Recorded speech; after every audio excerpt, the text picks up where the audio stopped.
Assalamualaikum warahmatullahi wabarakatuh.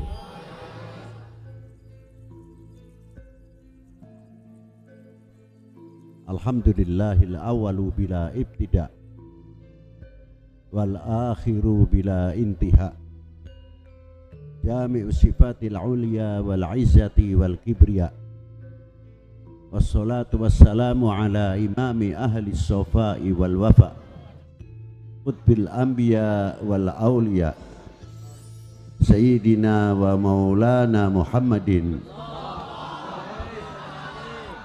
khairid dawa likulli saqamin wada, rahmatan wa syifa fi sirri wal jila, wa ala alihi wa sahbihi madamatil ard was sama. Amma ba'du, ayuhas sadatin wa sayyidatina al-izza al-fudala, yang saya hormati, yang saya banggakan, para sesepuh, bini sepuh, para alim ulama, para yai atau para ajengan, khususnya akhina fillah, Tubagus Entus, Tubagus Yusuf, dan beberapa Tubagus, maaf saya tidak bisa menyebutkan satu persatu. Bukan berarti saya mengurangi takdim, hormat, ikhtiram kami kepada para beliau. Juga yang saya hormati bapak-bapak dari Forkominda, Bapak Gubernur atau yang mewakili, Bapak Kapolda, Bapak Pangdam atau yang mewakili, bapak-bapak dari kabupaten atau Forkominda, Ibu Bupati atau Bapak Bupati, Bapak Dandim, Bapak Kapolres atau yang mewakilinya, bapak-bapak dari instansi pemerintahan, sipil, TNI, Polri yang selalu kita banggakan, Pak Camat, Pak Danramil, Pak Kapolsek beserta jajarannya, Bapak Kepala Kelurahan atau Kepala Desa seperangkatnya, panitia penyelenggara dalam rangka Haul Akbar Sayyidi Syekh Muhammad Yusuf di Pekalangan ini atau di Kasunyatan. Hadirin wal hadirat rahimakumullah. Pentingnya haul adalah akan menguak sejarah berlian-berlian atau intan-intan terpendam yang mungkin sebagian sekarang ini banyak melupakan. Atas perjuangan-perjuangan, tidak cukup dari perjuangan beliau saja, akhlak, adab beliau dan ilmu beliau dan kedudukan beliau indallahi a'la. Bila mana sudah tidak ada khol, bisa saja kita ini keparmen obor. Cek Sunda mah keparmen obor, Jawa kepaten obor.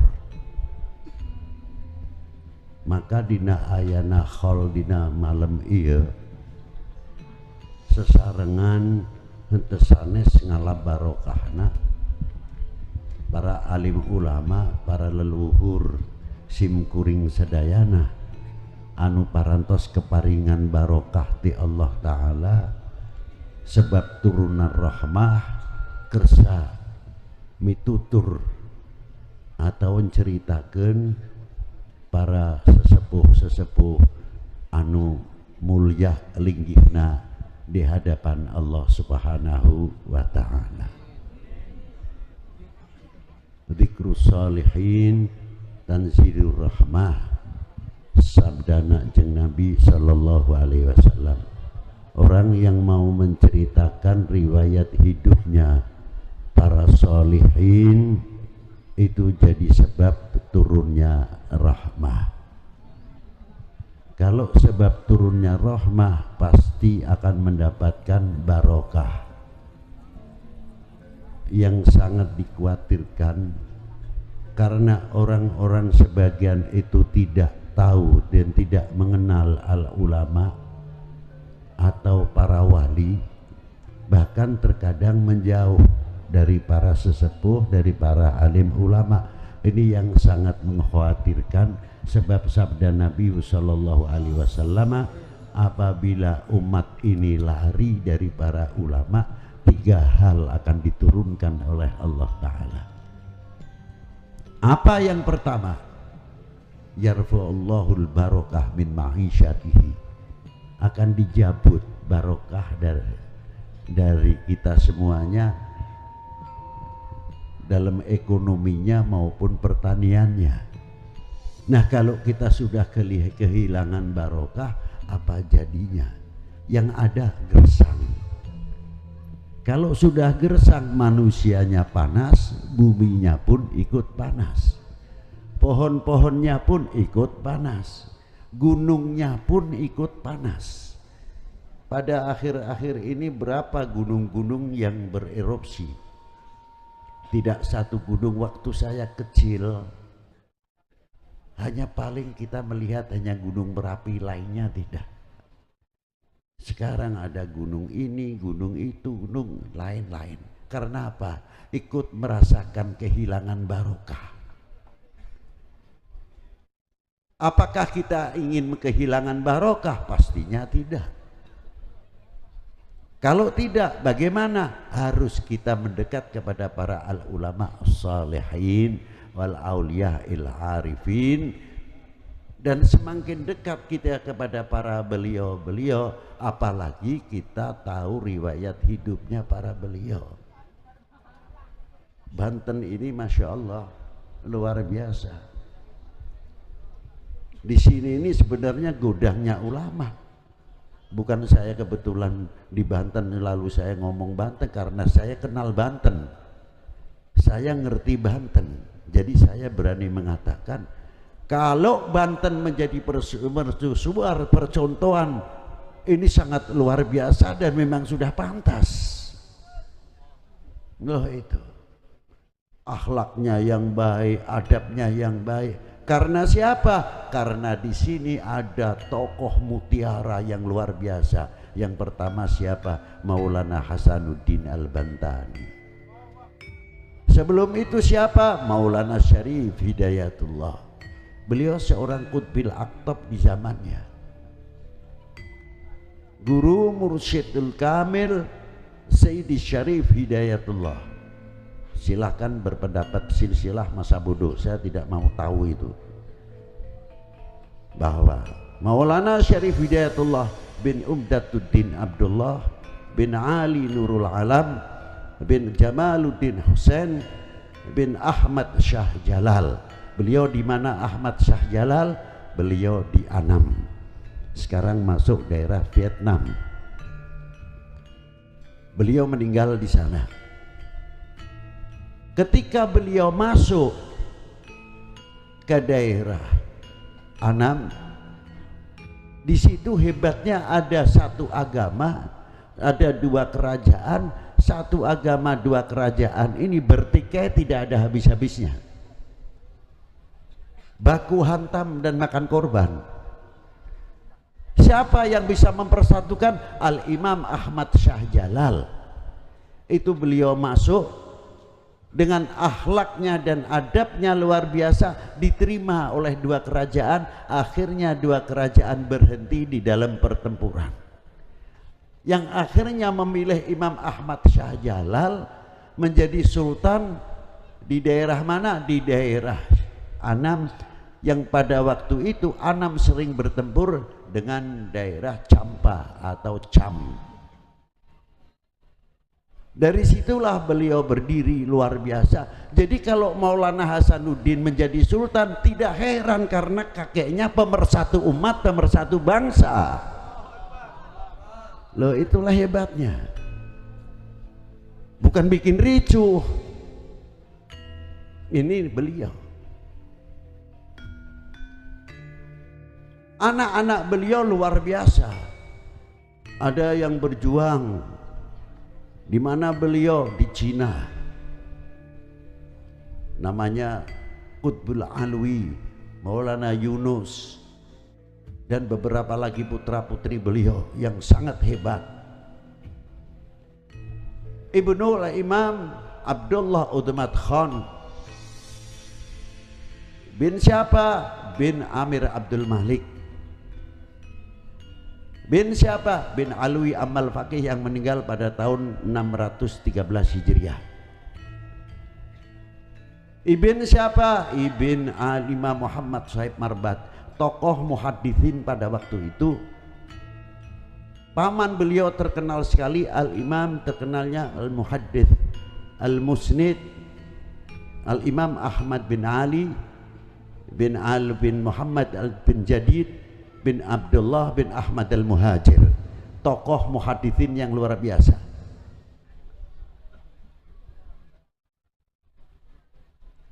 Al-Imam Muhammad Sahib Marbat bin Ali Khaliq Qasam diterangkan di dalam kitab Masyru'ur Rawi, apabila beliau mengucapkan assalamu alayka ayuhan nabiyyu wa rahmatullahi wa barakatuh, langsung dijawab oleh datuknya Rasulullah sallallahu alaihi wasallam.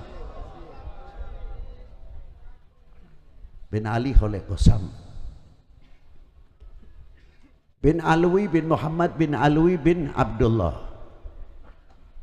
bin Ahmad Al-Muhajir bin Isa An-Naqib bin Muhammad An-Naqib bin Ali Al-Uraidi bin Ja'far As-Sadiq bin Muhammad Al-Baqir. Muhammad Al-Baqir ibu Muhammad Ja'far As-Sadiq bin Muhammad Al-Baqir, ibunya Sayyidah Farwah bintil Qasim bin Muhammad bin Abi Bakrin Siddiq.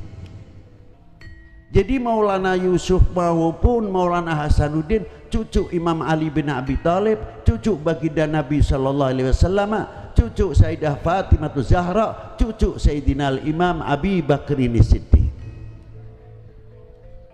Jelas? Jelas? Itu aja. Itu nasab. Adapun ada yang pendapat begini, masa bodoh, kita tidak mau tahu itu. Sebodoh lah. Dan saya tidak mau mengurusi. Itu aja. Paham kan? Nah, itulah satu contoh. Ketika beliau masuk ke Indonesia, bukan sekadar beliau hanya tahu ilmu agama saja. Beliau seorang ekonom. Semua wali sembilan, ahli ekonomi, ahli pertanian, ahli kedokteran, ahli obat-obatan. Bukan masuk ke Indonesia adu kesakten, bukan. Senjata yang paling ampuh pada waktu itu di dalam dakwatul Islam, akhlakul karimah. Itu yang paling ampuh diantaranya.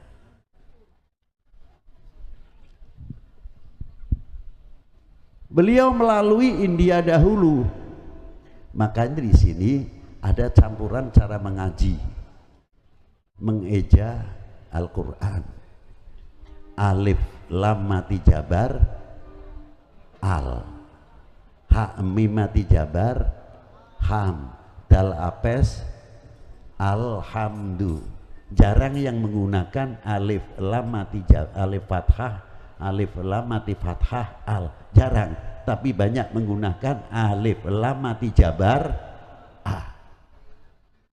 Sebab kalimatul jabar maupun apes adalah dari India dan gabungan Persia. Itu dakwah beliau dengan melalui perdagangan, mengenal, dikenalkan sehingga bisa memasukkan income pada waktu itu ke negara-negara yang ditempatinya seperti zaman penjajahan maupun di zaman Majapahit.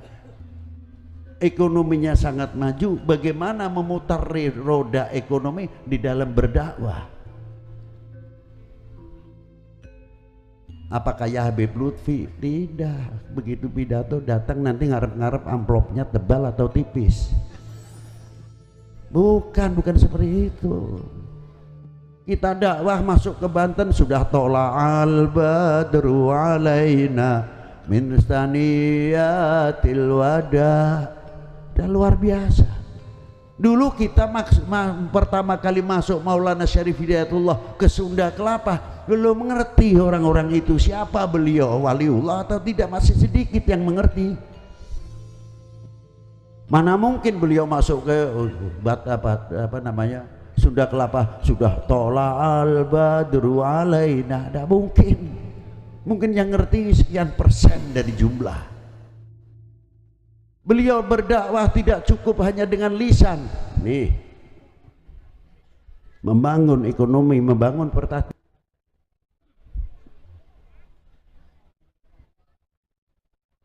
Income berapa yang masuk ke kerajaan-kerajaan pada waktu itu luar biasa. Maka beliau-beliau dilindungi oleh kerajaan-kerajaan pada waktu itu. Di samping satu sisi tahu akhlaknya para beliau luar biasa. Di dalam kitab Babat Tanah Jawa, Al-Malik Ibrahim diangkat oleh Brawijaya menjadi Menteri Ekonomi dan Menteri Irigasi. Yang ngangkat agamanya apa? Yang diangkat agamanya apa? Kok bisa itu loh? Itu hebatnya. Ayahnya Sunan Ampel, Ibrahim Asmarokondi, diangkat menjadi Menteri Keuangan. Mendapatkan kepercayaan yang luar biasa. Lah itu. Dari situlah perkembangan dunia Islam. Karena apa? Para beliau mempelajari datuknya baginda Nabi sallallahu alaihi wa alihi wasallam. Apa diantaranya? Sebentar lagi kita akan menghadapi tahun Hijrah 1 Muharram. Mengapa Rasulullah dihijrahkan ke Madinah, Yathrib pada waktu itu? Kok tidak dihijrahkan semenanjung Arabia yang culture atau kulturnya sudah maju? Kok tidak? Justru dihijrahkan ke Yathrib. Ada apa sebetulnya? Ternyata Yathrib sudah 3000 tahun yang lalu sebelum Masehi, wakila 500 tahun sebelum Masehi, pintu perdagangan sudah dibuka ke timur jauh, negara Cina. Maka hubungan perdagangan tersebut disebut Jalan Sutra, karena dari negeri timur jauh mengirimkan sutra-sutra, pakaian-pakaian, bahan-bahan. Maka tepat sekali kalau pada waktu itu ada perintah untuk muslimah untuk menggunakan jilbab. Kalau kita dipikir secara logika, apa iya pada waktu itu pakaian masih terbatas kok diperintahkan pakai jilbab? Setidak sekali-kali Allah Ta'ala memerintahkan, pasti sudah ada bahannya. Ya diantaranya apa? Jalan Sutra itu tadi, dari negeri timur jauh yang barter dengan Timur Tengah, mengirimkan bahan-bahan pakaian dari Timur Tengah, mengirimkan kedokteran, ilmu obat-obatan dan lain sebagainya. Itu asal usul.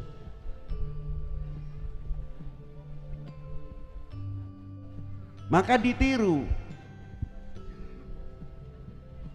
oleh para ulama-ulama kita pendahulu.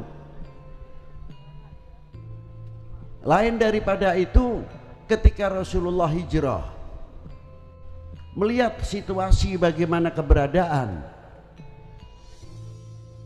di antaranya bagaimana mempersatukan dunia Arab itu sendiri yang fanatiknya luar biasa terhadap keturunan al-alnya, gobail-gobailnya.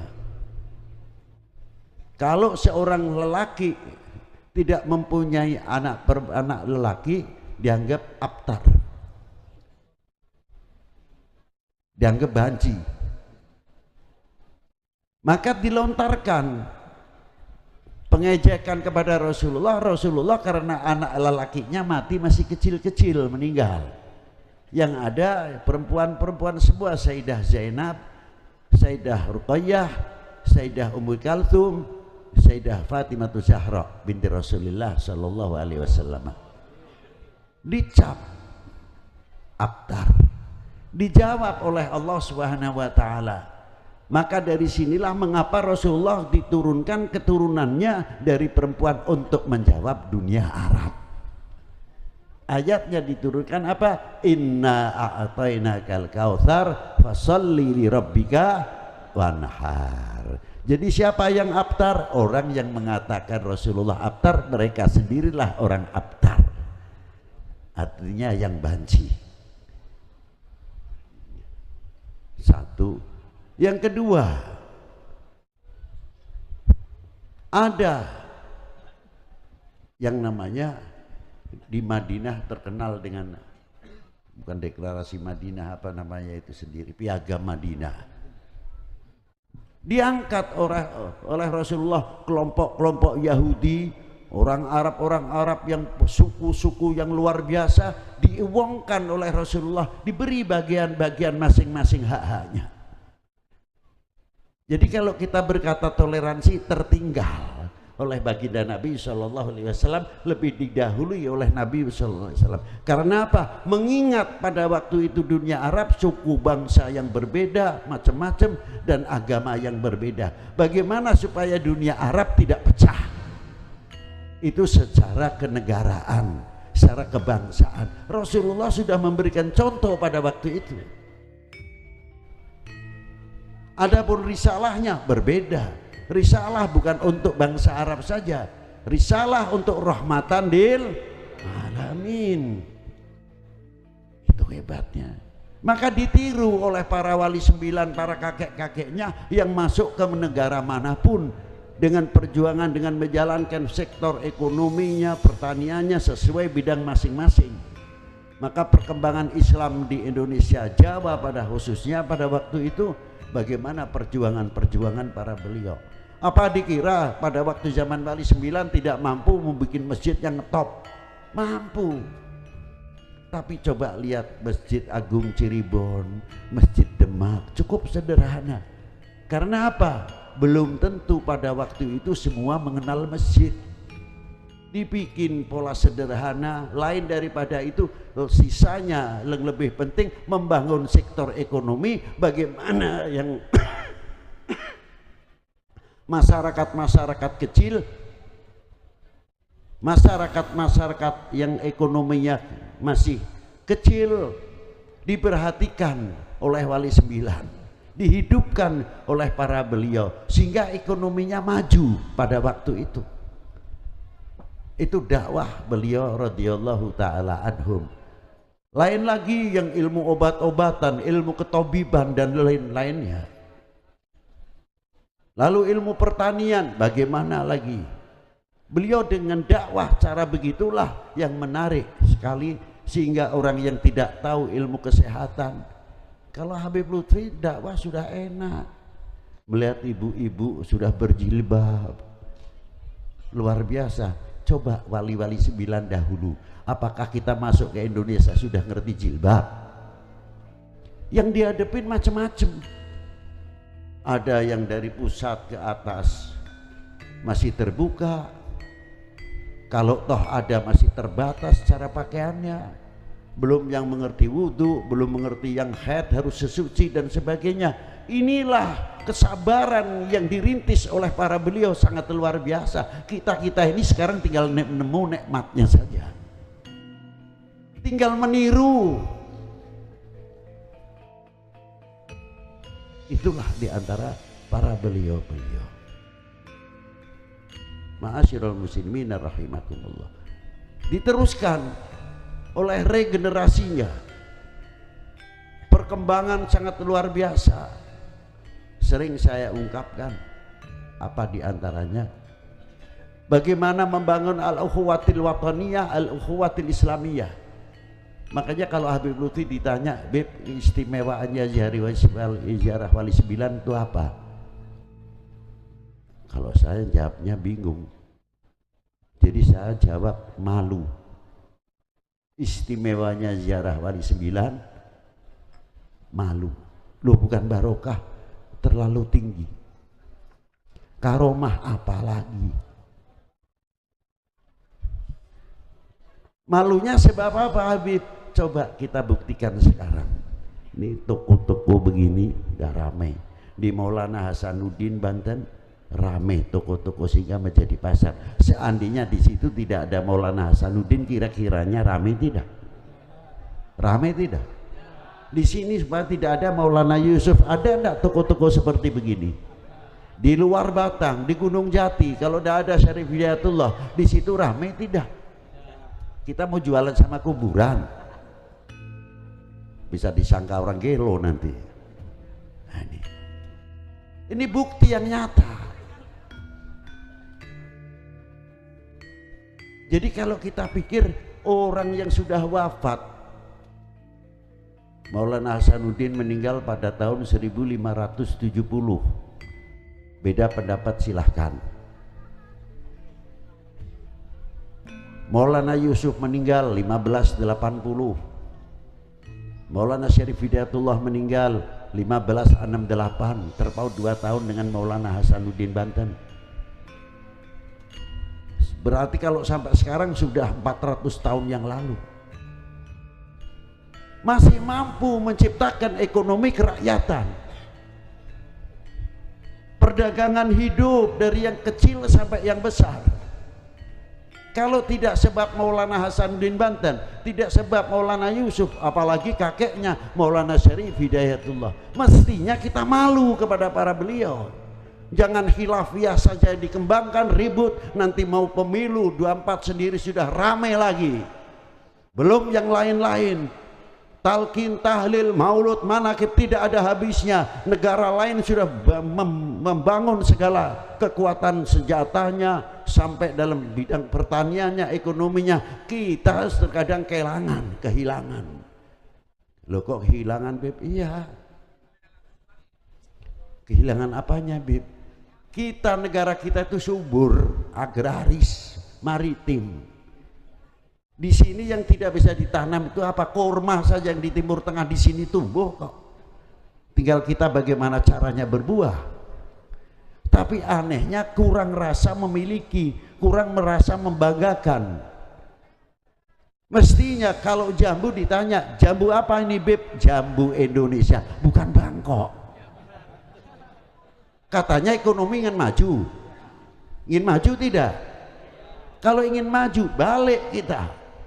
Jambu Indo, mau keluaran jambu Banten boleh, mau jambu Lampung boleh, mau jambu Serang, Lebak silahkan. Itu kebanggaan dan spesifik kita miliki dari Allah Subhanahu wa Ta'ala. Jambu Indo, kurang keras, jambu Indo harus begitu dong. Bangga tidak? Sampai tekan lele Bangkok. Kita mau dikatakan melarat tapi kaya. Lo aneh kan? Betul tidak? Lo coba, itu diantaranya. Ada lagi lebih jauh, padahal perjalanan 24 jam. Apa? Kates, California. Kates, California. California kan Amerika. Kalau naik pesawat 24 jam. Jadi kates Indonesia itu kemana? Kok tidak ada sampai jauh-jauh katesnya? Coba kalau kita fanatik merasa handarbeni, bukan berarti menyepelekan hak orang lain, tetap kita menghargai. Karena Allah Subhanahu wa Ta'ala menciptakan suku bangsa dari 2 orang laki perempuan, syu'uban gobail li ta'arafu, menciptakan suku bangsa untuk saling mengenal. Sejauh mana kita mengenal? Apakah kita hanya mengenal, oh ini turunan Cina, oh ini turunan Arab, oh ini turunan bule Belanda, oh ini turunan Japanese? Bukan itu. Mengenal hak-haknya masing-masing. Mana yang wajib kita hormati dari suku bangsa. Lebih-lebih kita mengenal bangsa kita sendiri, Indonesia. Sejauh mana kita mengenal Indonesia? Kalau kita mengenal Indonesia, luar biasa kaya Indonesia. Tidak kaya dalam soal dunia pertanian saja, kaya tentang keauliaan, tentang kewalian, tentang ulama.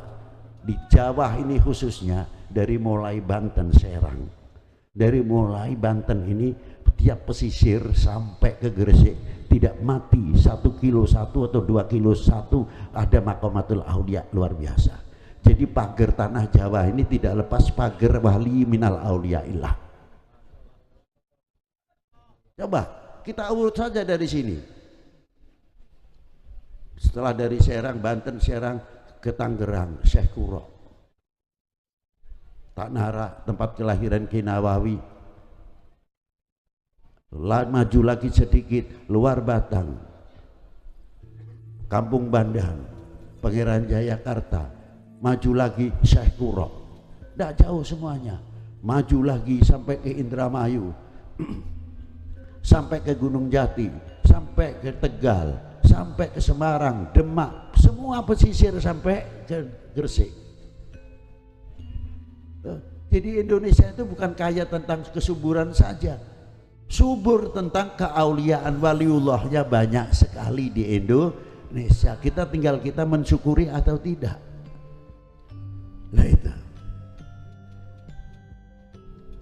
Dan aulia-aulia tersebut, sekali lagi saya sebut, masih bisa mampu membuat ekonomi kerakyatan. Coba kalau kita fanatik terhadap apa yang tumbuh dari Indonesia, dari buah-buahan sampai pare dan sebagainya, ekonomi kita akan semakin baik, akan semakin baik, karena kita fanatik ke Indonesiananya. Jambu Indonesia, ayam Indonesia, lele Indonesia, kates Indonesia, bangga dalam produksi dalam negeri sendiri. Nih buatan batik Pekalongan atau Trusmi Cirebon, nih sarung daerah Majalaya, nih BHS punya mana, punya Gresik dan sebagainya. Kebanggaan. Sebelum memberikan keuntungan kepada orang lain, bagaimana cara memberikan keuntungan untuk bangsa sendiri? Insya Allah ekonomi Indonesia tidak sampai 50 tahun akan tertanggulangi dengan baik, dan kita akan mencapai kemakmuran dalam bidang ekonomi dan pertanian. Nah, itulah. Yang kedua, beliau bisa menyatukan umat. Kalau tidak percaya, sana ke Syarif Hidayatullah tuh lihat. Separuh untuk muslim, separuh untuk non muslim. Yang non muslim dengan kepercayaannya masing-masing. Tidak ada yang ribut, yang pakai menyan yang besar. Itu tulung menyannya jangan besar-besar, selepek di hidung saya. Yang satu lilin lagi pakai, tidak ada yang ribut. Yang kita sebelah golongan kita muslim, tahlilnya macam-macam. Ya, ada yang keras, ada yang berat. Yang satu lagi, la ilaha illallah, la ilaha illallah. Yang belakang tidak mau terima, illallah, la ilaha illallah, la ilaha illallah. Yang belakang lagi ngebut, illallah, la illallah, la illallah. Tidak ada yang pasrah, adem. Yang baca ya latifu ya latifu ya latif sallallahu ala Muhammad sallallahu ala Muhammad, rombongan per rombongan dari tempat yang satu. Kok tidak ada yang mengatakan, kamu tahlilnya jangan berat-berat tuh, lah sesek, dada saya sesek nih. Ya. Ada lagi yang ini sedang ribut sendiri. Tahlil seperti saya saja ringan, la ilaha illallah, la ilaha illallah. Saya mantepnya begini Pak, ongkong-kowe sampean mas sampean, kan gitu kan. Nah ini ndak ribut sendiri. Ini sedang ribut, yang satu yang agak ngebut matanya kiri kanan, illallah, la ilaha illallah. Nah, ini luar biasa. Coba. Kok tidak ada yang ribut? Berarti orang yang sudah meninggal sekian ratus tahun bisa mempersatukan umat, bisa mempersatukan bangsa. Kita bisa apa? Kalau tidak melihat umat ini ribut, bangsa ini ribut, kayak kagak seneng. Apa begitu? Tidak, itu perjuangan Wali Sembilan tidak begitu. Coba, semua berkiblat meniru baginda Nabi sallallahu alaihi wasallam. Apalagi pada waktu Rasulullah memasukkan Hajar Aswad. Aduh, suku bangsa Arab pada waktu itu fanatik terhadap gobailnya, jangan tanya. Ini berebut, bani ini, bani ini, bani ini. Wih. Akhirnya sepakat, hampir saja pertumpahan darah. Akhirnya sepakat, barang siapa yang masuk ke Masjidil Haram subuh pertama masih jejaka, nah itulah yang terpilih untuk bisa memasukkan Hajar Aswad. Ternyata yang masuk baginda Nabi sallallahu alaihi wasallam. Digelar sorbannya, tidak ego. Nih, saya paling benar, enggak. Saya paling pinter, tidak. Digelar sorbannya, Hajar Aswadnya taruh di tengah, yang lain. Padahal yang lain mengangkat Hajar Aswad belum tentu muslim. Pada waktu itu Rasulullah masih umur 23, belum diangkat menjadi Rasul. Dipersatukan oleh Rasulullah Shallallahu Alaihi Wasallam, diangkat bareng-bareng. Baru itu Rasulullah mengangkat. Sampai Rasulullah mendapat gelar apa? Al-Amin, orang yang dipercaya. Nah kita tanya, kemana Al-Amin, Al-Amin sekarang? Siapa yang bisa mempersatukan umat ini? Siapa yang bisa mempersatukan bangsa ini? Siapa yang menjadi perekat umat, perekat bangsa? Indonesia ini sangat luar biasa kemakmurannya. Kalau perawan ini banyak yang ngincer, kalau Jaka yang ganteng banyak yang ngincer kepada Indonesia. Jangan dikira tidak. Karena suburnya, makmurnya luar biasa. Bapak-bapak kita bagaimana memperjuangkan dari mulai Aceh sampai zaman Wali Sembilan menghadapi Portugis dan lain-lainnya. Terus zaman Kanjeng Sultan Agung, Ki Ageng Tirtayasa mengikuti jejak Maulana Yusuf, Maulana Hasanuddin Banten, berjuang untuk negaranya. Kita ini tinggal enaknya saja. Kayak tumpeng itu sudah di meja, mengapa kita tuh terus saja tukaran atau congrah sendiri? Tinggal makan, ngemplok, mencukuri. Maka ketika saya makan bareng sama guru saya itu saya melihat guru saya, satu butir nasi diambil. Saya pikir kok hebat betul. Dan kalau mau makan pakaiannya rapi, walaupun tidak harus baru. Kopiahnya juga rapi, luar biasa. Lama-lama saya tanya, ya Sayyidi Syekh Abdul Malik, ajarkanlah kami tata cara makan. Lalu guru saya mengatakan, Beb, kita itu makan tidak menghormati nasi atau air yang kita minum. Air makhluk, nasi makhluk, pelantara untuk mencari kenyang dan memberi kenyang. Siapa pemberi kenyang itu? Melalui pelantara nasi, hingga tahu kenal siapa yang memberi kenyang. juga tentang masalah minum. Siapa yang memberi pelepas dahaga? Pelantarannya melalui air minum, pelantarannya nasi. Supaya kita tidak syirik. Sebab kedua-duanya air maupun nasi adalah makhluk. Jangan sampai kita yang pendapat yang mengenyangkan adalah nasi, kalau tidak makan mati. Nah, inilah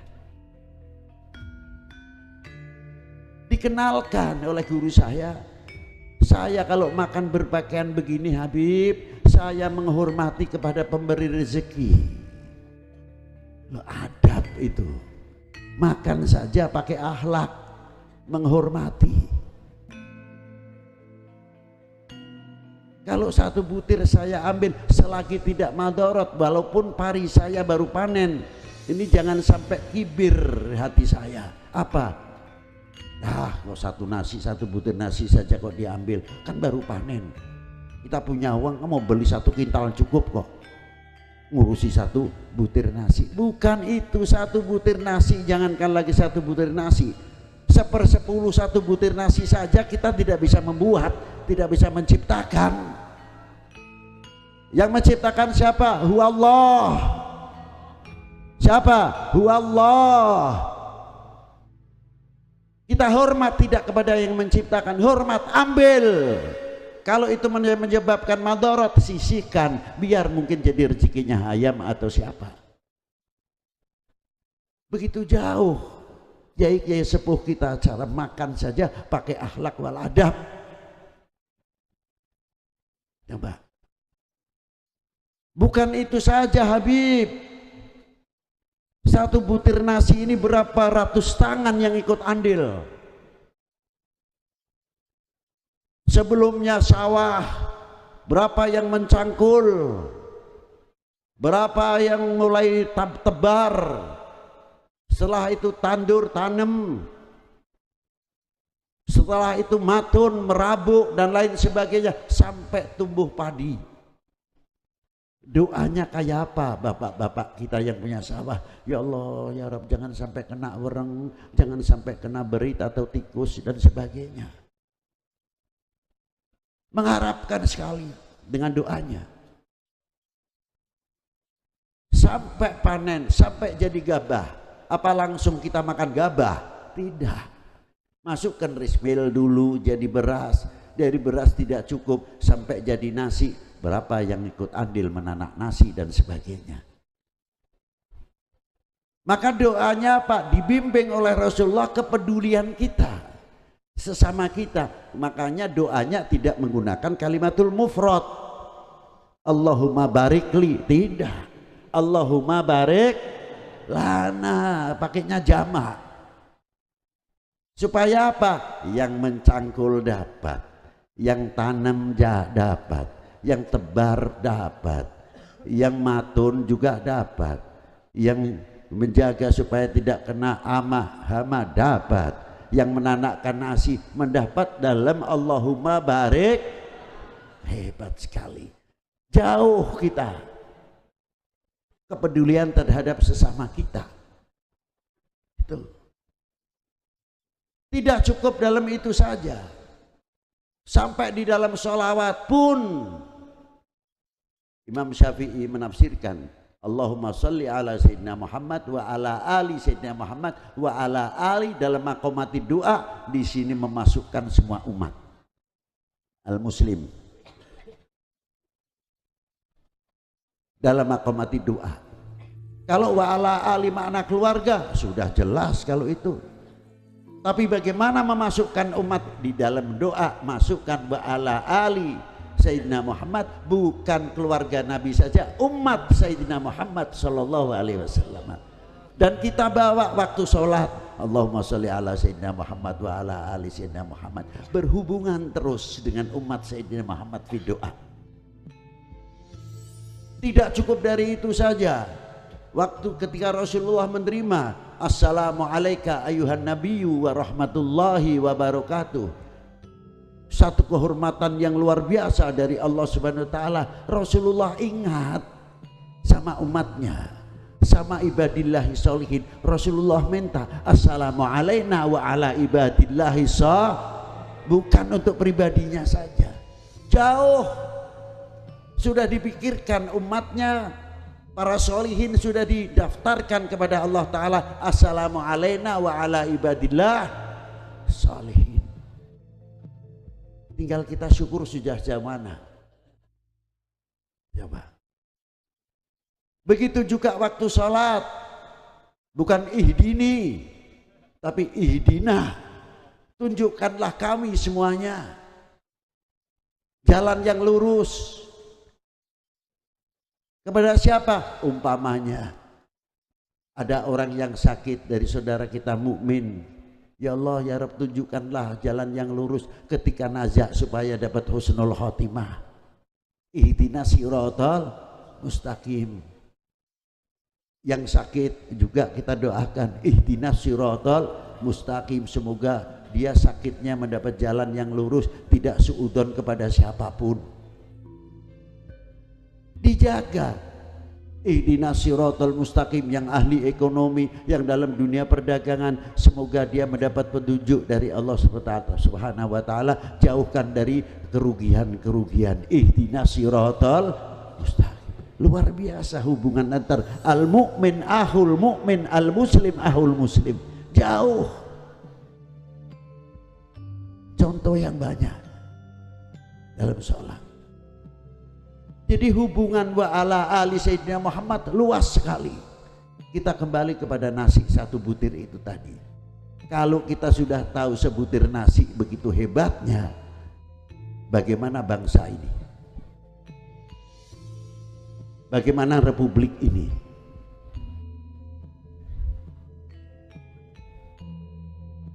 Bagaimana? Nilai sebutir nasi saja tidak cukup satu tangan. Berapa yang andil ikut memerdekakan bangsa ini, memerdekakan dari belenggu penjajah dan kebodohan. Dari Maulana Syarif Hidayatullah di Sunda Kelapa bagaimana berhadapan dengan Portugis, dibantu oleh Patih Banten yang luar biasa untuk memerdekakan dari tekanan Portugis. Tidak cukup itu saja, pada waktu di Lindrawardana di Majapahit dahulu, perjuangannya kayak apa beliau-beliau? Coba. Terus diturunkan kepada regenerasinya. Setiap wali 9 mempunyai keturunan, diteruskan oleh keturunan-keturunannya dan para muridnya. Ngangkat bambu runcing, walaupun persenjataan belum sempurna, masih kekurangan sekali, tapi patriotisme rijal, seorang yang rijal betul-betul, lelaki, mempunyai tanggung jawab, mempunyai harga diri, mempunyai jati diri, mempunyai kehormatan diri. Maka para ulama pada waktu itu bangkit. Indonesia tidak harus dijajah, tidak bisa dijajah. Karena apa? Mempunyai harga diri, mempunyai jati. Itu yang terkandung dalam merah putih, sekalipun tidak tertera satu huruf pun, tapi di dalam merah putih mempunyai kandungan kehormatan bangsa, harga diri bangsa, jati diri bangsa. Tegaknya merah putih berdarah bukan berhadiah. Betul? Ribut daya saep-saep. Nah, ayo, bangsa lain sudah maju ekonominya, pertaniannya, persenjataannya, masih harewos kene. Nanti yang urusan talqin sendiri, tahlil sendiri, dan macam-macam. Ditepuk tangan orang yang melihat Indonesia tidak bisa maju. Terus. Ayo. Wahai bangsaku yang kubanggakan, relakah negerimu terpecah belah? Melempem jawaban sampean. Tunjukkan jati diri kalian. Wahai bangsaku yang kubanggakan, relakah negerimu terpecah belah? Kayak apa kalau Maulana Yusuf mendengar, Maulana Hasanuddin mendengar, itulah wargaku, itulah bangsaku, itulah umatku, bahagianya kayak apa? Kalau kita melihat pecah belah, nangis para beliau dalam kuburnya. Apakah kita mau menjadi umat yang mengecewakan para beliau? Itulah malu rasanya, ribut terus. Ma'asyiral muslimin rahimakumullah. Begitulah.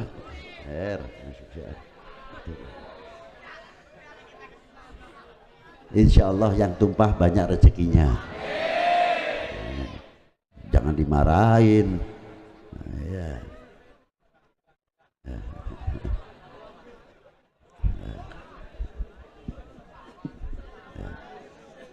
Nah, terus ya. Nah, itulah diantara perjuangan para beliau. Kita tinggal menerima nikmatnya. Tinggal menerima nikmatnya. Coba. Maka dari itu, ayolah kita yang akrab, yang rukun, yang kompak, kita jalin, rapatkan jajaran kita. Jangan memberikan kesempatan untuk oknum-oknum orang lain yang akan memecah belah bangsa ini, sehingga NKRI mudah digoyahkan. Rela atau tidak kalau NKRI digoyahkan? Tidak rela dong. Mestinya jawab kita tidak rela. Nah itulah, jangan memberikan kesempatan. Maka dengan adanya hal, kita termasuk bagian daripada meneruskan apa manaqib beliau yang ditinggalkan untuk kita semua, supaya kita bisa bercermin kepada para beliau. Dalam kuburnya pun sekali lagi masih bisa mempersatukan umat, masih bisa mempersatukan bangsa.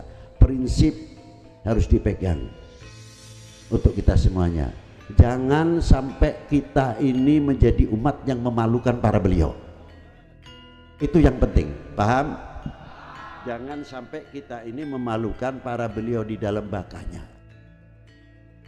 Beliau bertanggung jawab untuk kita semuanya. Jangan dikira tidak. Termasuk saya. Jangan dikira kalau kita duduk di podium ini seolah-olah kita lepas. Paling benar kita sendiri. Seolah-olah kita mengeluarkan hadis dalil, seolah-olah kita tidak terlibat atau tidak terkait di dalam hadis atau ayat itu sendiri. Termasuk Habib Lutfi pertama kali yang nanti akan dituntut oleh Allah Ta'ala di hadapan Allah. Apakah kamu bisa mengucapkan demikian terhadap di Banten? Apakah kamu melakukan itu atau tidak? Atau menjadi biang kerok pecah belah? Dituntut oleh Allah Subhanahu wa Ta'ala. Jangan dikira tidak. Berat jadi kiai, kalau lihat amplopnya sih tidak.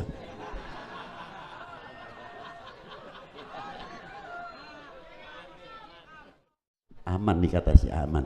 Aman kalau masuk amplop sini ya aman, jangan khawatir.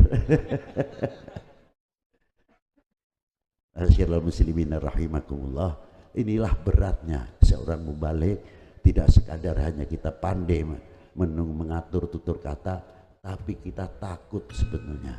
Kalian nanti dituntutnya, saya dulu dituntut. Ini kamu dijadikan cucu Rasulullah, kamu tanggung jawab tidak? Bisa memberikan contoh yang baik atau tidak? Nah itu beratnya. Jangan enak-enak. Maka dengan adanya hal yang akan datang, insya Allah Maulana Yusuf yang akan datang haulnya harus lebih besar dari ini. Setuju?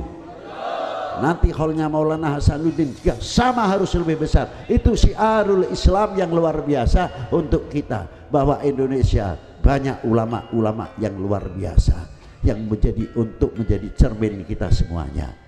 Itulah yang bisa saya sampaikan. Saya tidak bisa panjang lebar lagi, hanya minta doa dari kalian semuanya. Semoga apa yang telah saya sampaikan Allah Ta'ala memberikan kemanfaatan fid dini wa dunya wal akhirah.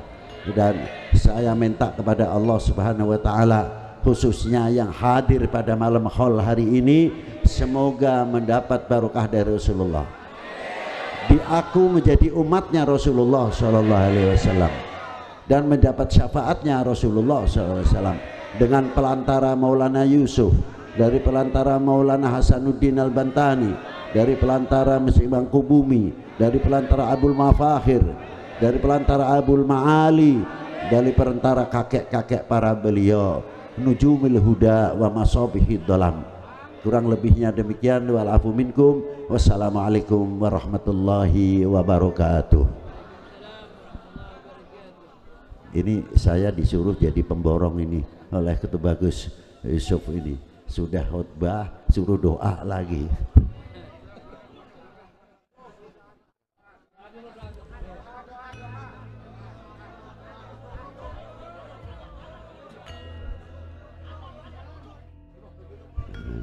Al-Fatihah binatil qabul wa tamami kulli sul wa ma'mul wa salahi syani zahiran wa batinan fi dini wa dunya wal akhirah dafi'atan likulli syarrin wa bala alladhi yakhruju minal arz wa yanzilu minas sama wa minal masyaqqati wal qahtan ma dhahara minha wa ma batan wa min jami'il amradil badan fi zahiran wa batinan wa min kulli fitnatin fi ayyi jihatin minal biladil muslimina ammah wa ahlaha wa man fiha aina ma kanu min masyariqil ardi ila magharibiha fi barriha wa bahriha min yaminiha ila shimaliha wansurna wa iyyahum binusratik fil harakati wasukun wa ja'alna min hizbika alladhi wafaqtahum li fahmi kitabikal maknun linadkhula fi hirzi qaulika ala inna hizballahumul ghalibun wa jalibatan likullil khair lana wa liwalidina wa li auladina wa abnaina wa banatina wa dhurriyyatina wa itratina khususan ahli Banten wa khususan umumnya aman ahli Indonesia wa baladana Indonesia khassah wansurna wa iyyahum wa lana antunawira qulubana wa qawalibana binurillah binuri sayyidina Muhammad sallallahu alaihi wasallam wa binuril Qur'anil azim wa binur Qur'an dibahdina bihudak. Ya Allah, ya Allah, ya Allah, ya Allah, ya Hafid, ya Nur, ya Hadi, ya Haqqu, ya Mubin. Allahumma hdina bihudak, Allahumma bihudak, ihdina ala siratal mustaqim, siratal ladina an'amta alaihim minan nabiyyin wasiddiqin wasyuhada wassalihin. Wa barik lana fi umurina wa fi rizqina wa auladina wa ja'alhum min ibadika salihin ma'al huda wa tuqa wal afaf wal maut ala dinil islam wal iman bila mihnatin wala imtihan bifadli sayyidi waladi adnan wa ala kulli niyatin jami'atin salihatin wa ziyadatan wa mahabbatan fi syarafil habib sayyidina maulana Muhammad sallallahu alaihi wasallam wa bijahi sayyidina al-imam maulana syarif hidayatullah wal imam Ahmad rahmatillah wa sayyid Ibrahim at-Tubani sayyid Hashim Derajat wa sayyid Ali Zainal Abidin Damak wa sayyid Ja'far Shadiq sayyid Kudus sayyid Umar Said sayyid Muryo wa sayyid Abdurrahman Syahid Sunan Kalijogo wa Sultan Abdul Fattah wa sayyidi sayyid Ja'far Shadiq sayyid Kudus wa sayyidina al-imam maulana Syarif Hidayatullah wa sayyidatul Kafi wa sayyidina al-imam maulana Hasanuddin al-Bantani wa maulana Yusuf wa lunaki ageng Tirtoyoso wa ikhwanihim wa auladihim wa abnaihim wa bibintihim wa dzurriyyatihim. Al-Fatihah.